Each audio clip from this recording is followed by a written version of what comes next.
哇，2個星期都未到，又長到之前食過好似樹叢咁，而家呢兩棵2個星期都未到，又變成咁個樣啦，仲長埋花啊！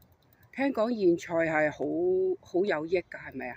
夏天係長得特別茂盛，咁所以係咯，你睇下，係真係好靚，係啦，好嫩嘅，到呢度都好嫩嘅，軟腍腍嘅。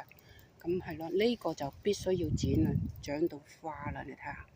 聽講莧菜係咪好有用㗎？咁我唔係好清楚。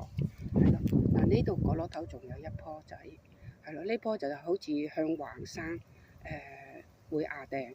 咁我呢度啲泥土咧，基本上都係腐葉土嚟嘅，係咯，即係堆肥用啲乾嘅腐葉。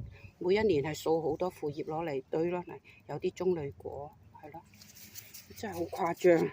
一陣間又要剪咗佢㗎啦。